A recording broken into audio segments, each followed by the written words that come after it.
So for this video, I'm going to be rebuilding a AudioFrog GB12D4. It's done now, but I learned through the process, because I've never built one before, that these subs have some particular nuances that I've never seen before. That certainly made the build interesting for me, and that was something worth checking out if you're interested. If you're not, carry on. And if you are, thank you for checking out my video. Hopefully you'll stick around to the end.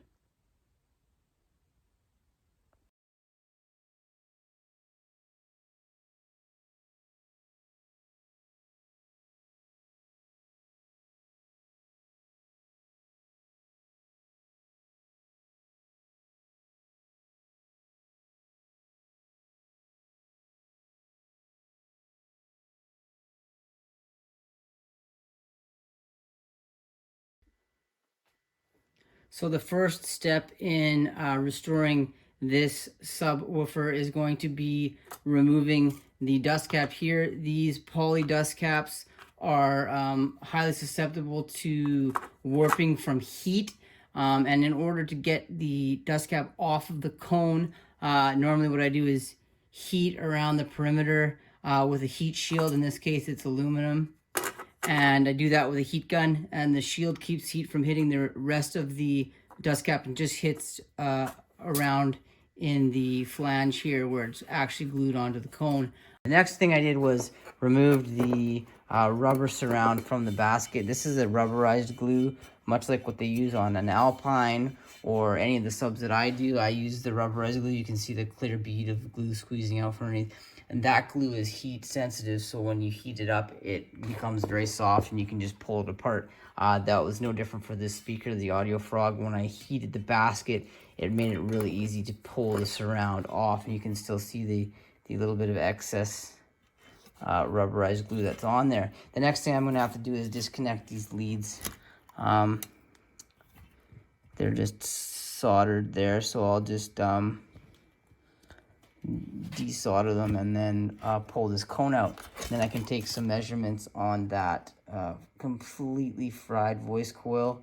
Hopefully, so I can order a new one. I'm going to try to find a caption one, and if I can't, I'll use an aluminum one. It won't be the exact same weight as the caption one, but I don't think that it's going to affect TS parameters so incredibly that two of them in a box will perform significantly different. But I'll have to maybe pick up a DATS V3 and take some readings on the two subs and see how they compare once this one's done.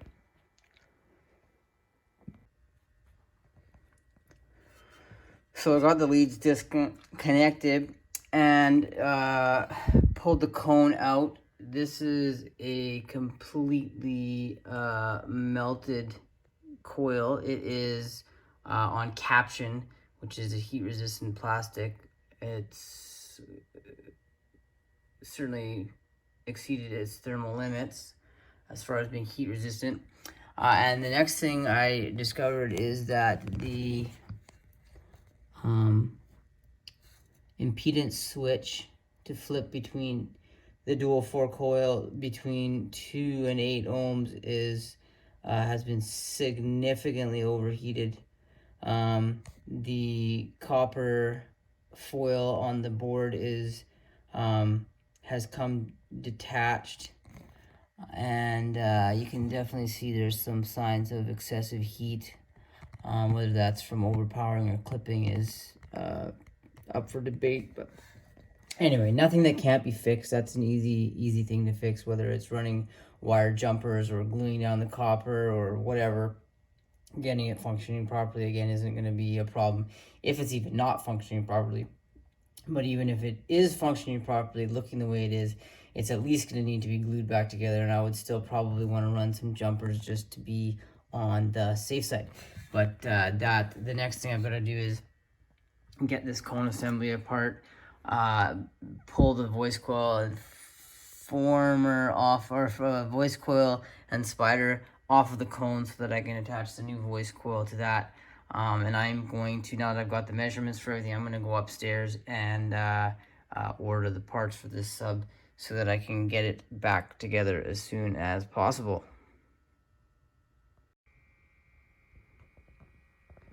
So this is the AudioFrog after I recoated the cone.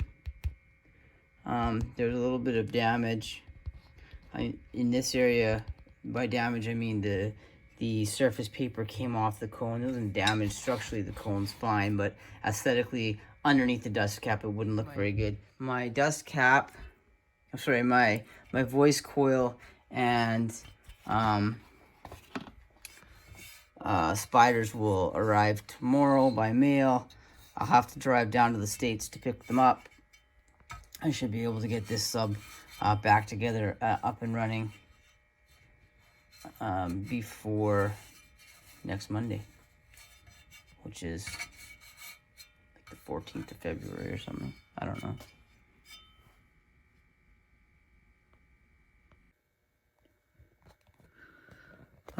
So as I previously mentioned, there was some heat damage to the selector plate board on the AudioFrog. So this upper lead here that peeled off the board, the exposed copper you can see there, is going from the positive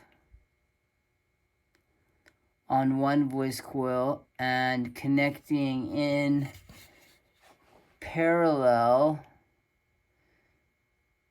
to, let's see, the positive on the other voice coil.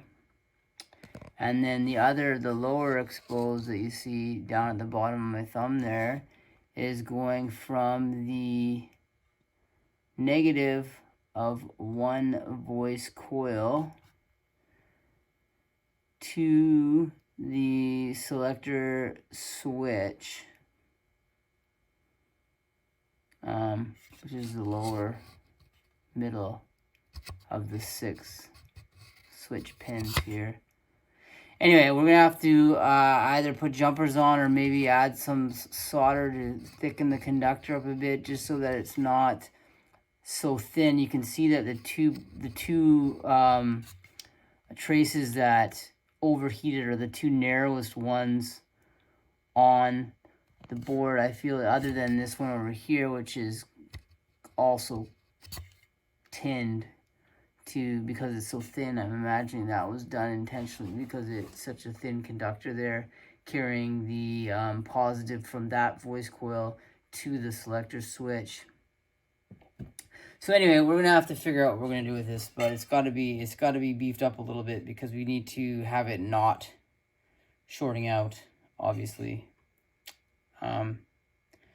So that is the next thing we need to do here. So I ended up going with an additional conductor on the, like a jumper on the positive, and I tinned the trace on the negative for that voice coil, just so that the conductors are a little bit less resistant, so they don't heat up as much by having the extra cross-sectional area for the current to pass through. So this is maybe a little bit out of order, but the next thing I'm going to do is set the voice coil height so that I can attach the spider to it.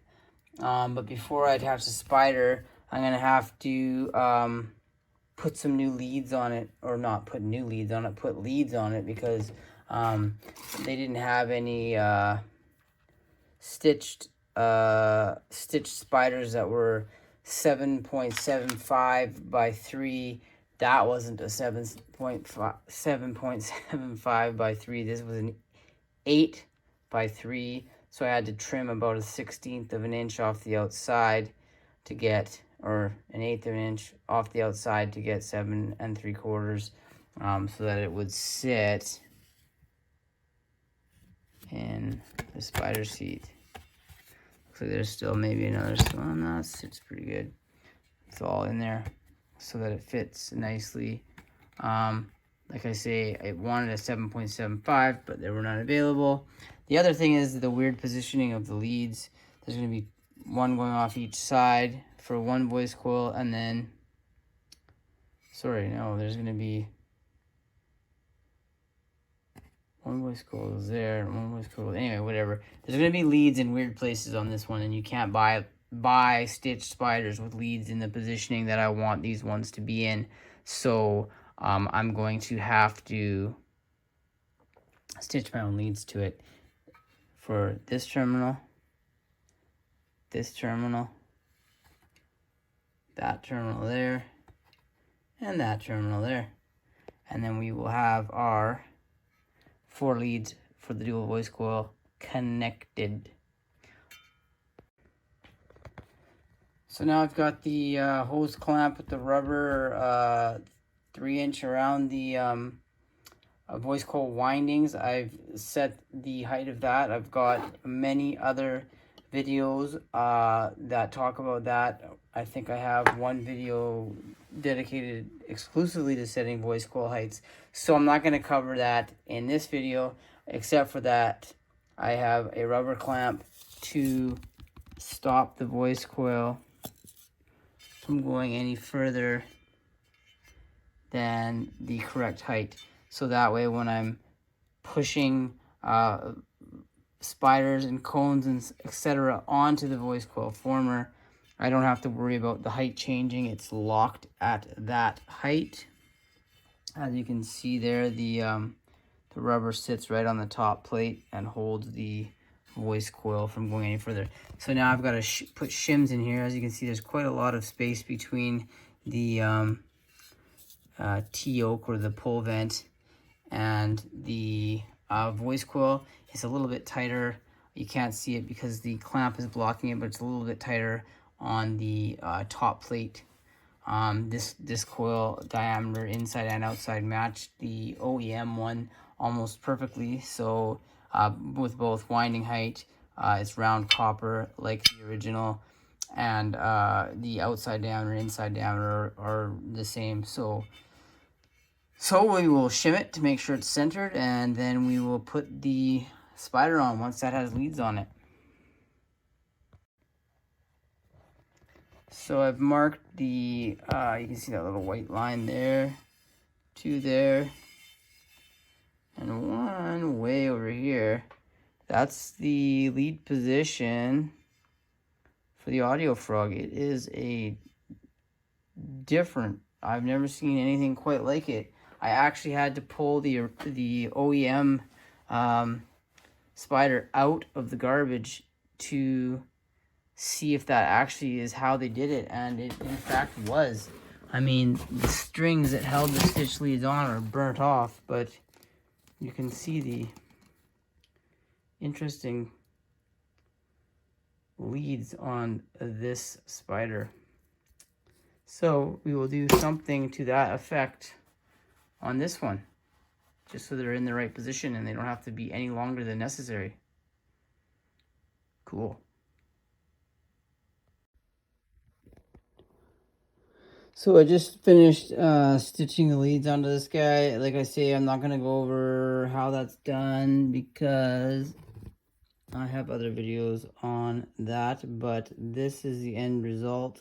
We went with pink thread. Looks fantastic on the black.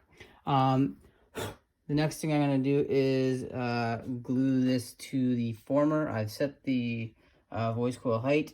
Again, I show how to do that on another video. If you're interested in checking out setting your voice coil height, you can check that out on the Mr. M channel. So what we're going to do is drop this guy over here and glue it to the voice coil.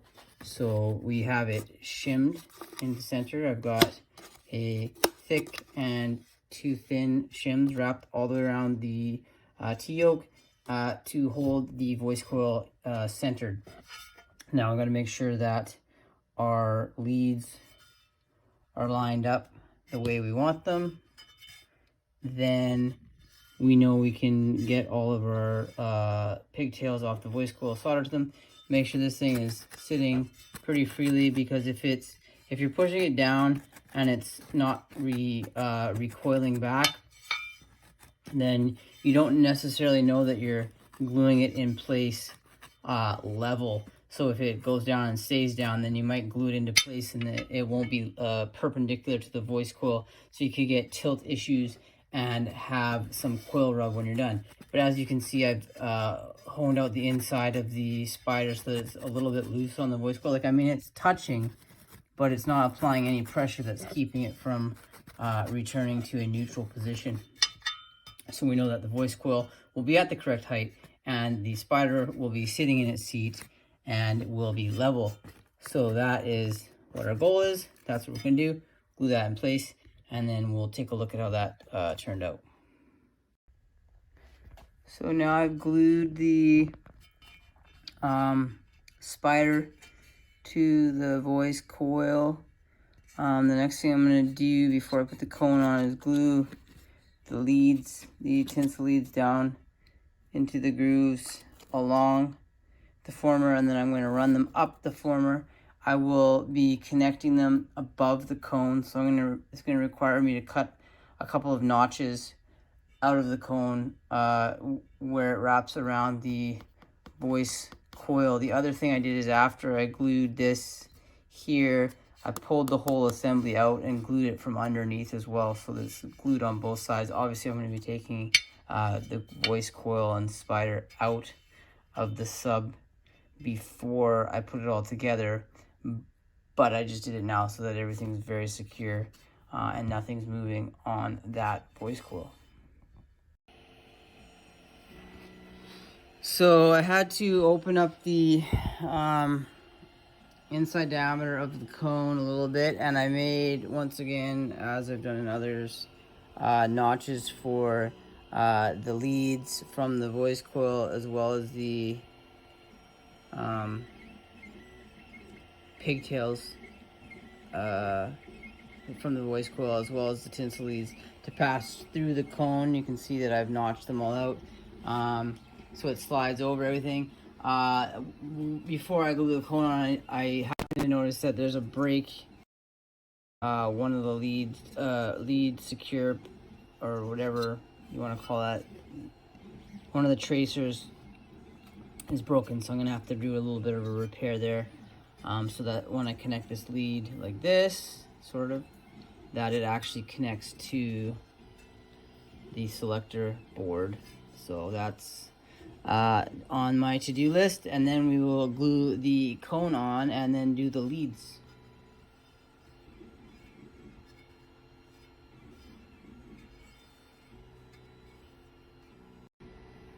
So I've now finished lining up all the little notches with the leads coming through the cone. I use the tape just to keep them so I didn't have to feed them through. I just slid the cone over them.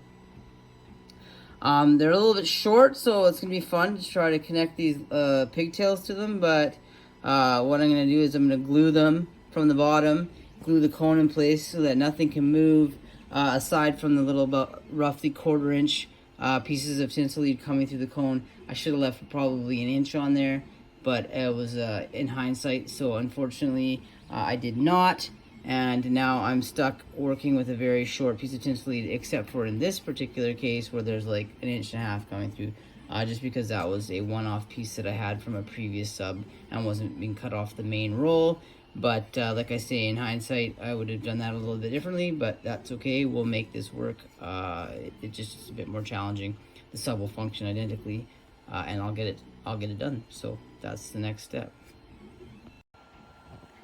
So I just finished gluing all the leads, and now I've realized that the former on this particular voice coil is too high, so the black line you see on the paper collar is where I'm going to have to cut the former off so that I can put the dust cap back on.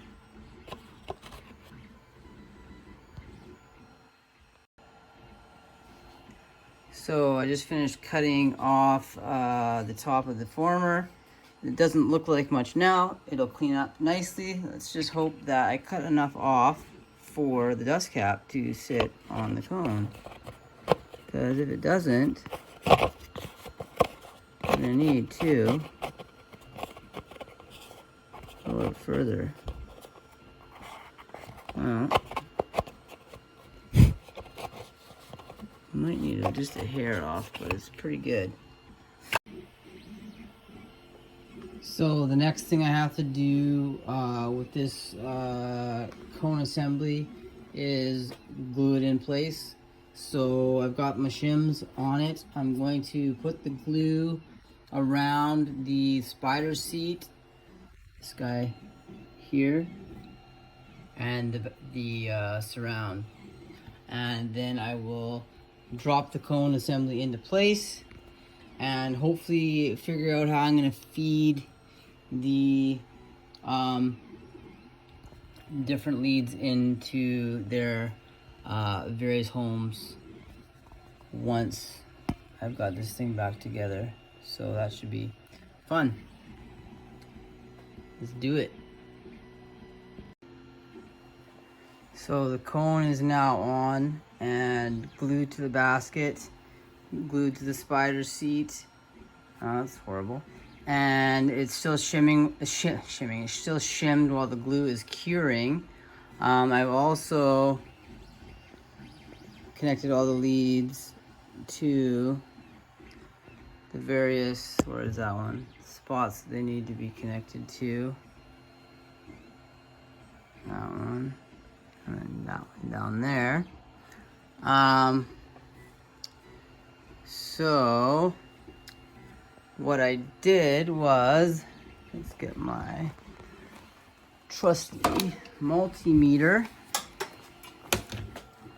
and see if we can't see how this switch works. Okay, I'm gonna hook it up and then come back.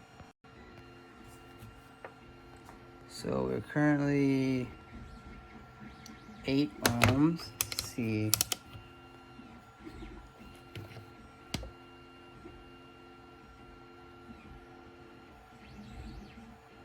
I got 6.5, which would tell me I have a 3.3 ohm voice coil, or dual 3.3, dual 3.35. Now we're gonna switch it to 2 ohms. And if it's 3.6, it should be 1.8-ish. Pretty close. So the switch is working. Everything's connected. It's good. Switch it back.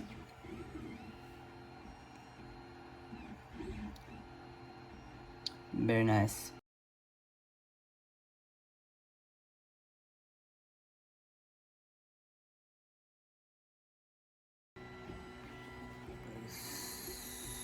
The sub has been sitting here for 24 hours. The glue has fully cured. Spider and surround are now fixed to the basket. I did the leads, and so now it's time to pull the shims out and give it a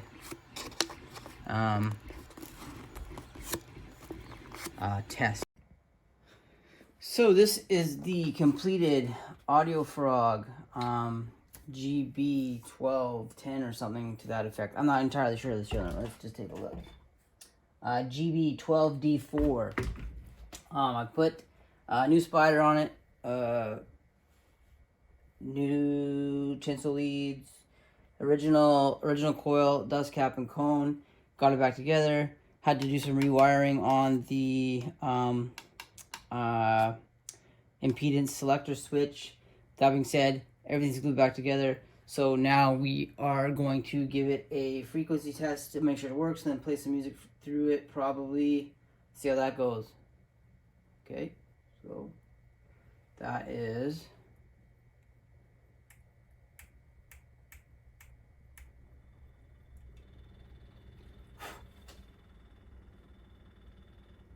shaking my bench a lot. Let's just take it like that.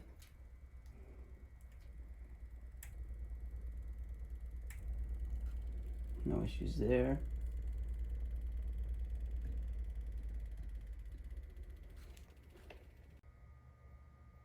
So caps out about 1300 hertz.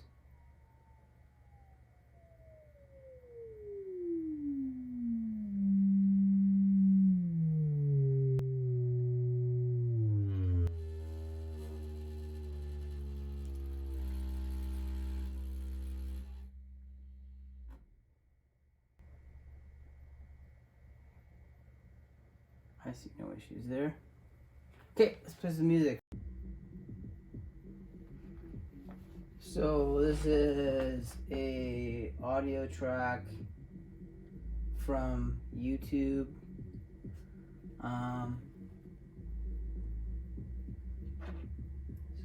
Bass low.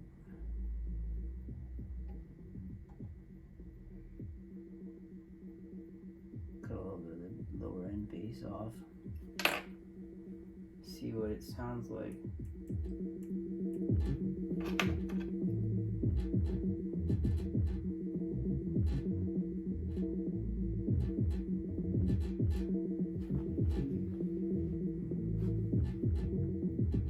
Too bad my bench is so noisy. But anyway, that completes the AudioFrog build. It is certainly functioning well. It looks mint, and it is done. So we're gonna call it a day on that one, and shut everything down.